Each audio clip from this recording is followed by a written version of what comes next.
आज की कहानी है लालच का फंदा।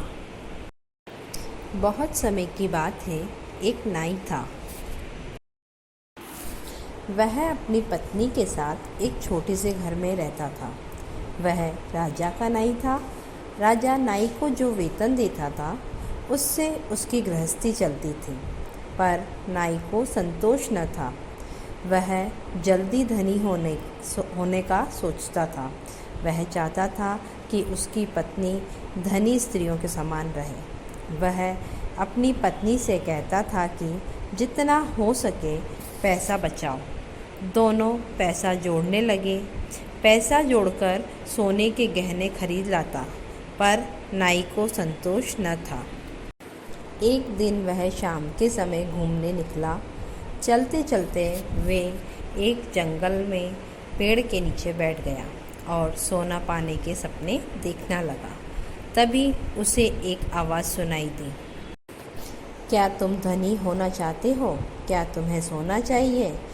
हाँ हाँ, नाई चिल्लाया। फिर आवाज़ आई, तुम्हें कितना सोना चाहिए? 7 घड़े सोना लोगे? नाई बोला, हाँ हाँ ठीक है। तुम घर जाओ, वहाँ 7 घड़े सोना तुम्हारी बाट जो रहे हैं। वह खुशी से घर की ओर भागा। घर पर उसकी पत्नी सोना पाकर खुश हुई। उसने नाई को वो 7 घड़े दिखाए। नाई ने एक एक करके सभी 6 घड़े खोलकर देखे। वे सभी सोने से भरे थे, लेकिन 7वां घड़ा आधा खाली था। आधा खाली घड़ा देखकर नाई व उसकी पत्नी उदास हो गए। फिर नाई बोला, इस घड़े को हम भरेंगे।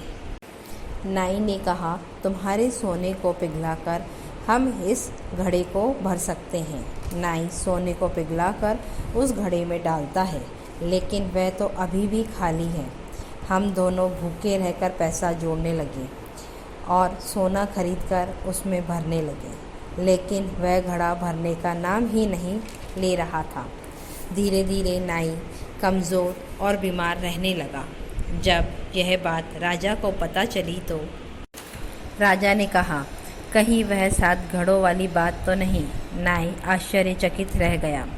उसने पूछा, आप कैसे जानते हैं? राजा बोला, जो तुम्हारे साथ हुआ वह मेरे साथ भी हो चुका है। 7वें घड़े को भरने की जितनी भी कोशिश करो वह कभी नहीं भरेगा। 7वां घड़ा तो लालच का फंदा है और इस लालच का कभी अंत नहीं होता। फंदा, नाई चिल्लाया। राजा की बात से नाई डर गया।